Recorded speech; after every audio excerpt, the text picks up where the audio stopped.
Hello everyone, welcome back to my YouTube channel. ये हमारा Islamic history series का part 5 है। हमने पहले बेसिक्स कंप्लीट किए थे 2 वीडियो में, देन फिर प्रॉफिट लाइफ हमने कंप्लीट कर लिया। आप वो वीडियो देख लीजिए जाके पहले, उसके बाद आप ये वीडियो देखिएगा। तो इस वीडियो में हम किसके बारे में पढ़ने वाले हैं? इस वीडियो में हम खलीफाओं के बारे में पढ़ने वाले हैं, कैलिफ के बारे में पढ़ने वाले हैं। तो ये वीडियो जो है, इसमें हम 2 कैलिफ के बारे में पढ़ेंगे, हज़रत अबू बकर और हज़रत उमर के बारे में। तो जैसा कि आप लोगों ने कहा था कि मैम MCQ की फॉर्म में पढ़ाइए, क्योंकि इतना टाइम नहीं है कि हम इतना डिटेल में पढ़ें। तो इस वीडियो में मैं MCQ बेस्ड क्वेश्चन टाइप में ही लाई हूँ। लास्ट वीडियो में मैंने पॉइंट्स में बताया था, पर इसमें मैंने क्वेश्चन ही बना दें कि किस तरीके के क्वेश्चंस पूछे जाते हैं। ठीक है, तो अब स्टार्ट करते हैं। फर्स्ट क्वेश्चन क्या है? जो मोस्ट इम्पॉर्टेंट क्वेश्चन है जो एग्ज़ाम में पूछे जाते हैं कैलिफ से रिलेटेड, हज़रत अबू बकर से, हज़रत उमर से, तो वही वाले क्वेश्चंस मैंने यहाँ पे लिखे हैं जो कि एग्ज़ाम में पूछे जाते हैं ज़्यादातर।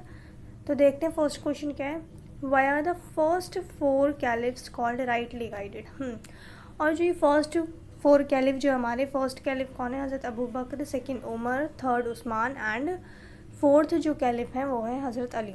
तो इन्हें राइटली गाइडेड कैलिफ क्यों कहा जाता है?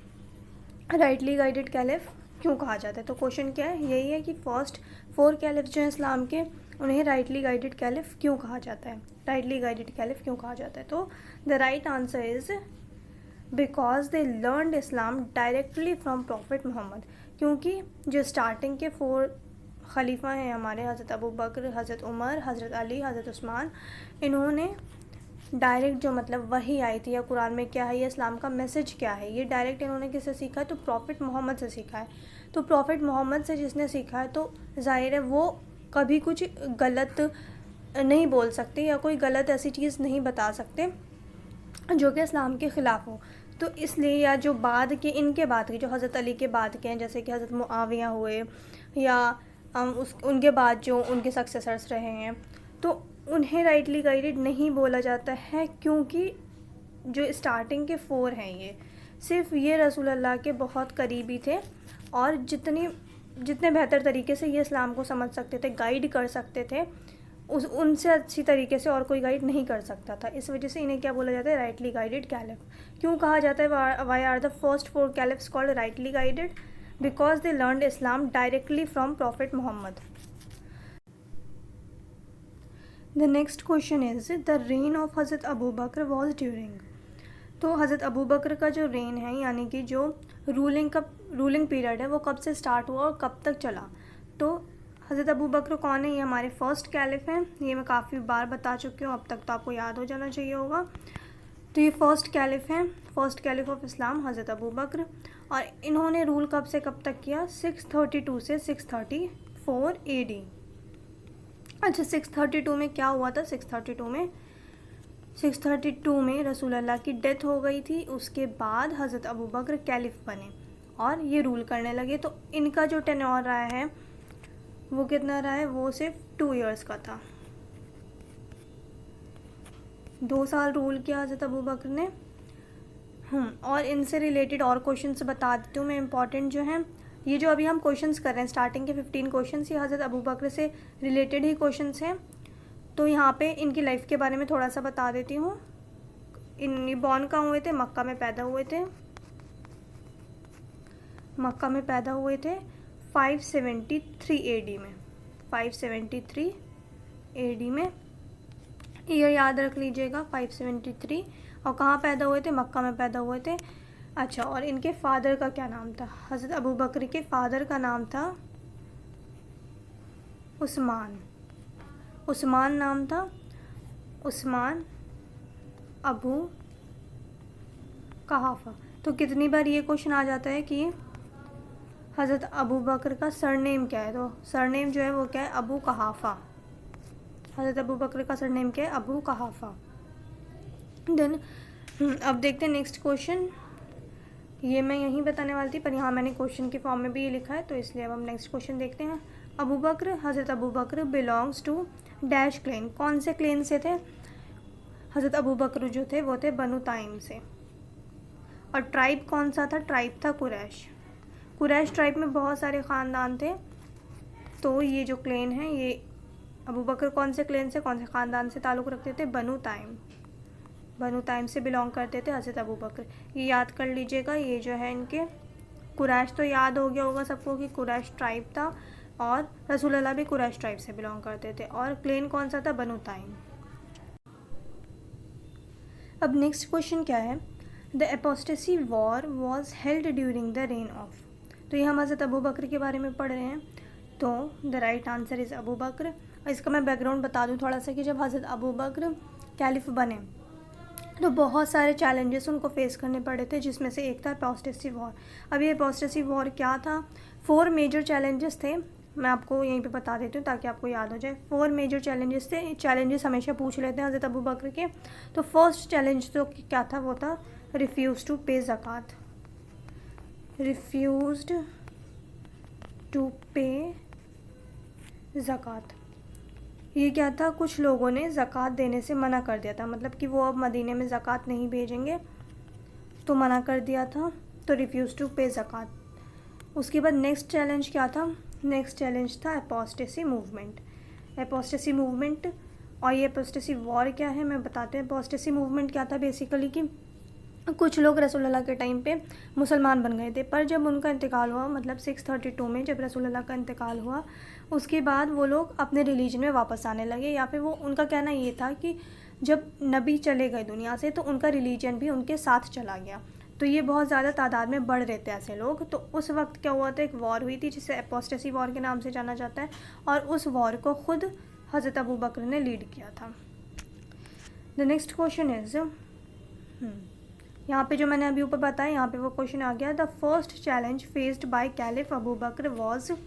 फर्स्ट चैलेंज जो था अबू बकर जब कैलिफ बने उसके बाद जो फर्स्ट चीज़ उनके सामने आई, मतलब जो उन्होंने सॉल्व किया, जो सबसे बड़ी प्रॉब्लम उनके सामने आई कैलिफ बनने के बाद, सबसे पहले वो क्या था? वो था रिफ्यूज़ल टू पेइंग ज़कात बाय फ्यू ट्राइब्स। कुछ ट्राइब्स थे जो ज़कात देने से मना कर रहे थे कि हम ज़कात नहीं देंगे, मतलब हम टैक्स नहीं देंगे। तो ये चैलेंज था सबसे पहले। अब नेक्स्ट क्वेश्चन देखते हैं। मैं बहुत शॉर्ट में बता रही हूँ ताकि एग्ज़ाम के टाइम ज़्यादा आप लोगों को प्रॉब्लम ना हो, बस क्वेश्चंस देख लीजिएगा। Which among the following is not associated with apostasy wars. अब एपोस्टेसी वॉर्स क्यों कहा जाता है? क्योंकि एक बार ये वॉर नहीं हुई थी कि हाँ ये मूवमेंट था एपोस्टेसी मूवमेंट, उन लोगों से एक ही बार वॉर हुई और एक ही बार ख़त्म हो गई। नहीं, ये अलग अलग जगह क्या हुई थी? ये वॉर हुई थी क्योंकि ऐसे लोग पूरे सऊदी में, मतलब पूरे अरब वर्ल्ड में बढ़ रहे थे, जो कह रहे थे कि अब नबी चले गए दुनिया से तो उनके साथ उनका रिलीजन भी चला गया। तो ऐसी चीज़ें बहुत बढ़ रही थी। तो सिर्फ ऐसा नहीं है कि एक ही जगह एक ही बार वॉर हुई, अलग अलग जगह वॉर हुई थी। उसके बाद मतलब ये पूरी तरीके से ख़त्म हो गया था। ये एपोस्टेसी जो सिस्टम था, एपोस्टेसी मूवमेंट जो चल रहा था, ये फिर ख़त्म हो गया था। काफ़ी जगह वॉर हुई थी। तो यहाँ पूछा गया है कि यहाँ पे जो ऑप्शंस में वॉर्स के नेम दिए हैं, बैटल के नेम दिए हैं, तो इनमें से कौन सा ऐसी बैटल है जो एपोस्टेसी वॉर्स में नहीं है? सो द राइट आंसर है बैटल ऑफ फहल। बैटल ऑफ फहल जो है वो एपोस्टेसी वॉर नहीं है, ये अलग से एक बैटल हुई थी। Battle of Abraq, battle of Buzakha, battle of Naqra, ये क्या है? ये तीनों वॉर्स जो है ये एपोस्टेसी वॉर्स हैं। मतलब ये एपोस्टेसी मूवमेंट जो चल रहा था तो ये उनके अगेंस्ट ये वॉर्स लड़ी गई थी। Battle of Abraq, battle of Buzakha and battle of Naqra. और जो इस क्वेश्चन का आंसर है वो क्या है? Battle of Fahl. ये एपोस्टेसी वॉर नहीं है। अब नेक्स्ट क्वेश्चन, उसके बाद जो थर्ड चैलेंज आया सबसे, जो कि सबसे कह सकते हैं कि बहुत डेंजरस भी था मुस्लिम उम्मा के लिए, तो वो क्या था? False prophethood. फॉल्स प्रॉफिटहुड क्या कि कुछ लोग जो हैं ये दावा कर रहे थे कि वो आखिरी नबी हैं। मतलब प्रॉफिट तो चले गए थे, प्रॉफिट मोहम्मद को तो डेथ हो गई थी जो कि आखिरी नबी थे। उनके जाने के बाद 632 में जब इंतकाल हो गया तो उसके बाद लोग ये दावा करने लगे, ये क्लेम करने लगे कि हम आखिरी नबी हैं, वो नहीं थे, हम आखिरी नबी हैं। तो ये भी बहुत बड़ा चैलेंज था। और जो कितने सारे लोग ऐसे थे जो इन लोगों की तरफ अट्रैक्ट हो रहे थे और इन लोगों के झूठ में बहकावे में आ रहे थे। तो the battle of held between Muslims and Talha. अच्छा, 4 लोग थे जिन्होंने प्रॉफिटहुड का दावा किया था, क्लेम किया था कि हम प्रॉफिट हैं। तो मैं आपको यहाँ पे नाम बता देती हूँ। फर्स्ट जो था तलहा, ये कौन था? False prophet. The battle held between Muslims and Talha the false prophet is called. ये अभी मैं इसका बताती हूँ, पहले आप नाम याद कर लीजिए, लिख लीजिए कहीं पे। तलहा, 4 लोग थे, तलहा और एक विमेन भी थी। ये क्वेश्चन आ जाता है कि क्या नाम है उनका जो विमेन थी और उन्होंने प्रॉफिटहुड का दावा किया था, तो वो थी सज्जा। सज्जा ये जो हैं ये फीमेल थी और इन्होंने प्रॉफिटहुड का दावा किया था, क्लेम किया था कि मैं प्रॉफिट हूँ, मतलब मैं आखिरी नबी हूँ। तो सज्जा, तलहा, सज्जा, 2 और हैं, असवद अंसी, असवद अंसी एंड मुसलिमा।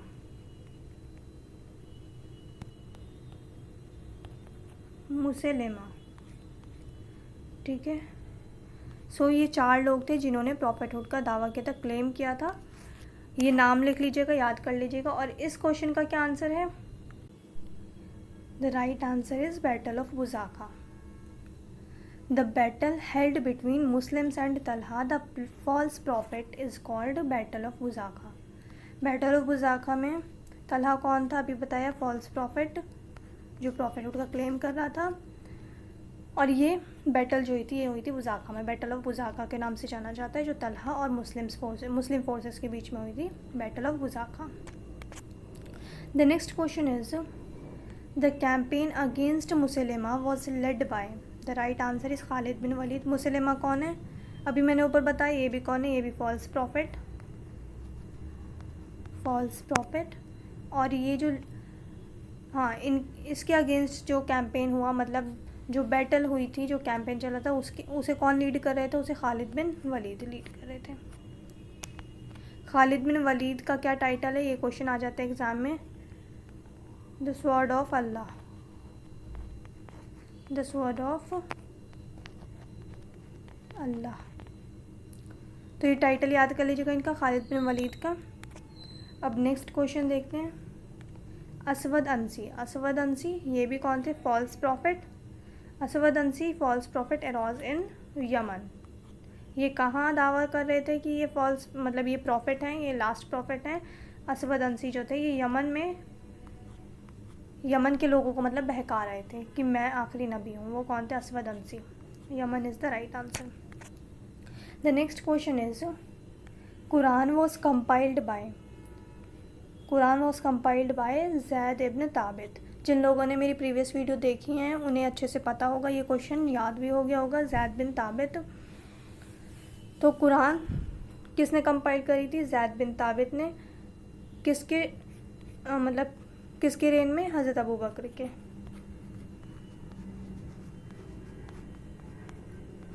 हज़रत अबू बकर का जो मोस्ट इम्पॉर्टेंट कंट्रीब्यूशन माना जाता है वो माना जाता है प्रिजर्वेशन ऑफ कुरान।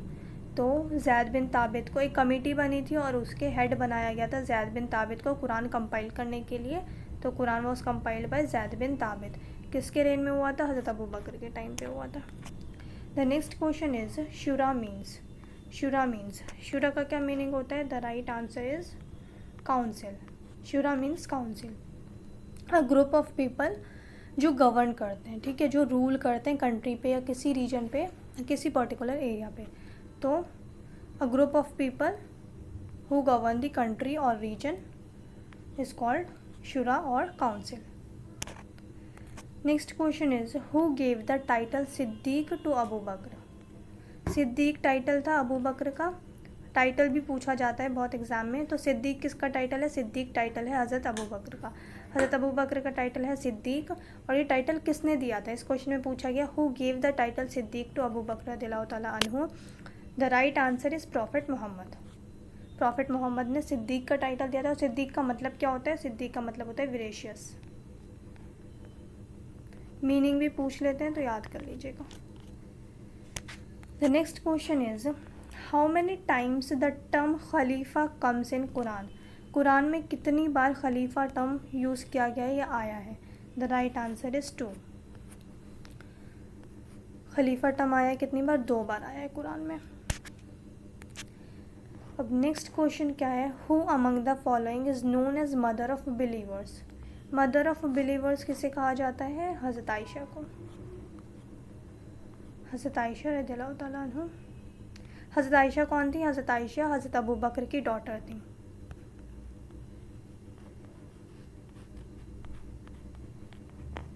हज़रत आयशा हज़रत अबू बकर की डॉटर थी। अब यहाँ तक हमने जो इम्पोर्टेंट क्वेश्चंस पूछे जाते हैं हज़रत अबू बकर का क्लेम और क्लेम के बारे में पूछ लेते हैं, या जो चैलेंजेस फेस किए हैं चैलेंजेस के बारे में ज़रूर पूछ लेते हैं। और जो फॉल्स प्रॉफिट्स बताए थे उनके नाम याद कर लीजिएगा, वो अक्सर पूछ लिया जाता है एग्ज़ाम में। अब हज़रत उमर के बारे में यहाँ पे कुछ क्वेश्चंस मैंने लिखे हैं जो एग्ज़ाम में पूछे जाते हैं, तो हज़रत उमर का थोड़ा सा पढ़ लेते हैं। हज़रत उमर के बारे में देखते हैं क्या है। The title Farooq was given to, Farooq title किसका है? फ़ारूक टाइटल है हज़रत उमर का। The title Farooq was given to Umar. The right answer is Umar रज़ियल्लाहु ताला अन्हु। नेक्स्ट क्वेश्चन क्या है। द रूल ऑफ हज़रत उमर वॉज स्टार्टेड इन, जो हज़रत उमर का रूल था वो कब स्टार्ट हुआ था? The right answer is 634 AD। 634 AD। अच्छा, और कितनी बार ये क्वेश्चन पूछते हैं कि हज़रत अबू बकर की जैसे डेथ हुई थी तो कौन से ईयर में हुई थी? 634 AD में डेथ हुई थी हज़रत अबू बकर की। तो कितनी बार ऐसा क्वेश्चन आता है कि कौन से ऐसे खलीफा हैं, कौन से ऐसे कैलिफ हैं जो शहीद नहीं हुए थे, जिनकी नेचुरल डेथ हुई थी। तो जिनकी नेचुरल डेथ हुई थी वो कौन थे? हज़रत अबू बकर। ये शहीद नहीं हुए थे हज़रत अबू बकर। हज़रत अबू बकर जो थे इनकी नेचुरल डेथ हुई थी, और बाकी जो हज़रत उमर हैं, हज़रत अली हैं, हज़रत उस्मान हैं, इन्हें शहीद किया गया था। और सिर्फ नेचुरल डेथ किसकी हुई थी? चारों खलीफा में अबू बकर की। तो ये क्वेश्चन आ जाता है कि कौन से ऐसे खलीफा हैं जिनकी डेथ नेचुरली हुई थी, उनको किसी ने शहीद नहीं किया था, या वो शहीद नहीं हुए थे, तो वो थे हज़रत अबू बकर। तो हाँ, और हज़रत उमर का रूल स्टार्ट होता है 634 AD से, 6 और रहता कब तक है, कब तक रूल करते हैं? 644 AD तक। 644 AD तक। अब next question, the next question is the department of finance और दीवान वॉज इंट्रोड्यूस्ड बाय, ये किसने इंट्रोड्यूस किया? हज़रत उमर ने। अच्छा, तो मैं यहाँ पे आपको बता दूँ, हज़रत उमर ने जो थे बहुत सारे काम किए थे, मतलब पूरा सिस्टम जो था, मतलब पूरा रूल करने का जो सिस्टम था कंट्री पे, वो पूरा चेंज कर दिया था। जैसे जिस तरीके से आज कंट्री पे रूल करते हैं लोग, डेमोक्रेटिक कंट्री है, जैसे यहाँ पे जेल का सिस्टम है, कोर्ट का सिस्टम है, या पेंशन देने का जो सिस्टम है, तो ये सब किसने स्टार्ट किया था? ये स्टार्ट किया था हज़रत उमर रज़ियल्लाहु ताला अन्हु ने। फर्स्ट टाइम जो जेल का कॉन्सेप्ट स्टार्ट किया, जेल इंट्रोड्यूस किया, वो किसने किया? हज़रत उमर ने। जुडिशरी और एग्जीक्यूटिव को सेपरेट किसने किया? हज़रत उमर ने। सैलरीज फिक्स कर दी जजेस की, हाई सैलरीज फिक्स कर दी किसने? हज़रत उमर ने।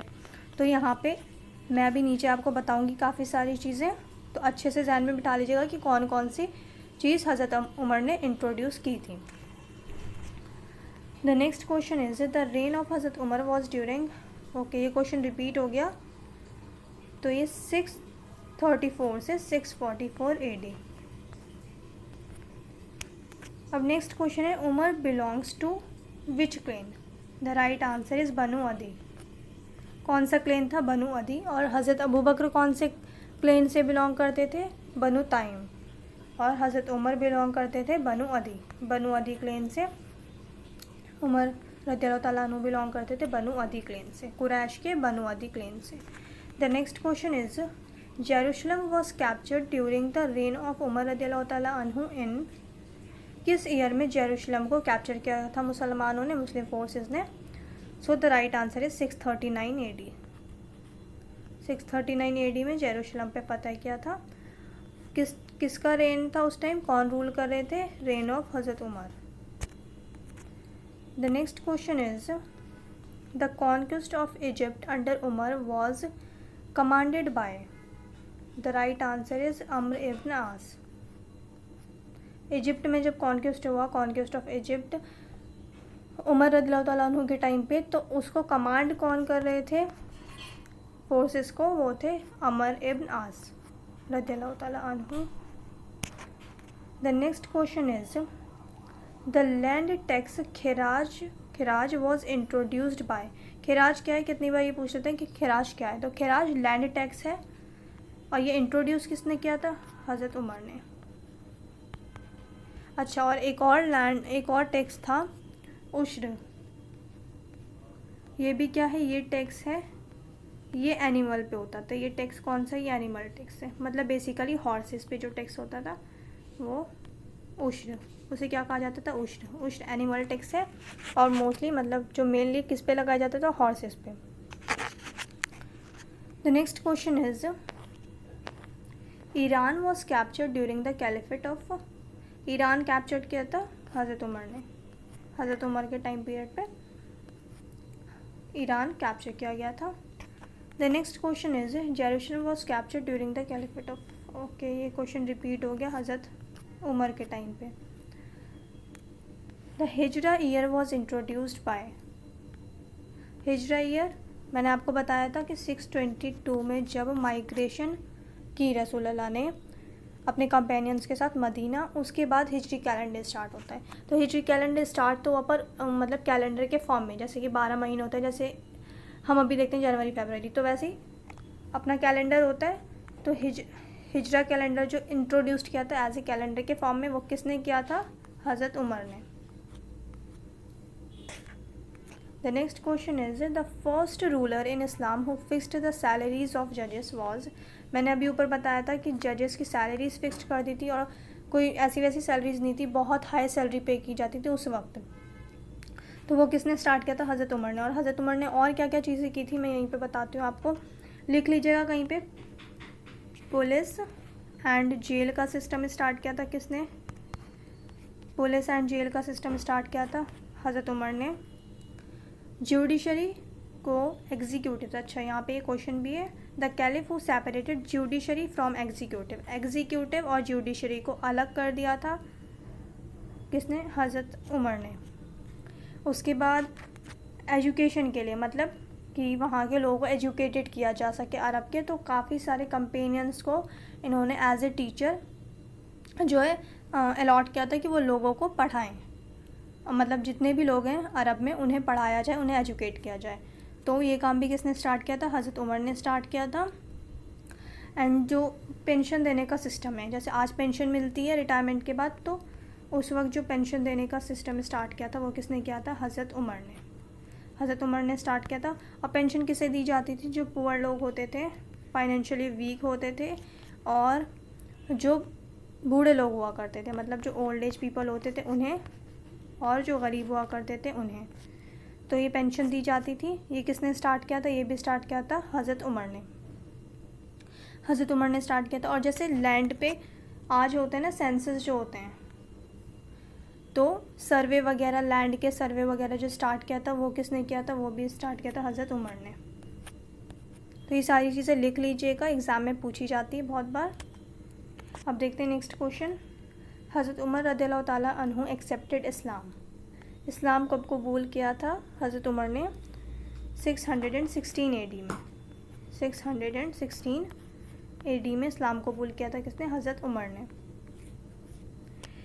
नेक्स्ट क्वेश्चन और लास्ट क्वेश्चन भी हमारे इस वीडियो का, हज़रत अली नहीं, सॉरी, यहाँ पे होंगे हज़रत उमर। हज़रत उमर, जब हज़रत अली के बारे में पढ़ाऊँगी तो हज़रत अली का वहाँ पे पूछा जाएगा। तो हज़रत Umar was assassinated in the year, किस ईयर में इन्हें शहीद किया गया था, the right answer is 644 AD। 644 AD में हज़रत उमर को शहीद कर दिया गया था। और किसने कत्ल किया था, किसने शहीद किया था, एक पर्शियन स्लेव था, पर्शियन स्लेव। कैसे ऑप्शन में इस तरीके से भी दे देते हैं, पर्शियन स्लेव या इजिप्शियन स्लेव। तो पर्शियन स्लेव था, क्या नाम था उसका, अबू लुलू फ़िरोज़। अबू लुलू फ़िरोज़, नाम भी याद कर लीजिएगा अच्छे से, पूछ लेते हैं एग्ज़ाम में कितनी बार। तो अबू लुलू फ़िरोज़ नाम था किसका, जिसने हज़रत उमर को शहीद किया था। किस ईयर में शहीद किया गया था, 644 AD में। और ये अबू लुलू फ़िरोज़ कौन था, अबू लुलू फ़िरोज़ जो था ये एक पर्शियन स्लेव था, पर्शियन स्लेव था अबू लुलू फ़िरोज़, जिसने 644 AD में हज़रत उमर को शहीद कर दिया था, कत्ल कर दिया था। सो इस वीडियो में मैंने जो मोस्ट इम्पॉर्टेंट क्वेश्चंस पूछे जाते हैं एग्ज़ाम में, तो एग्ज़ाम के पर्सपेक्टिव से आपको क्वेश्चंस करवा दिए हैं। तो हमने 2 कैलिफ के बारे में पढ़ा है, हज़रत अबू बकर और हज़रत उमर के बारे में। अब नेक्स्ट वीडियो में हम हज़रत उस्मान और हज़रत अली से रिलेटेड क्वेश्चंस पढ़ेंगे। और आपने मेरा चैनल अब तक सब्सक्राइब नहीं किया है तो पहले मेरा चैनल सब्सक्राइब कर लीजिए और लाइक बटन पे ज़रूर प्रेस करें और बेल आइकन को प्रेस करना ना भूलें। अब मिलते हैं नेक्स्ट वीडियो में।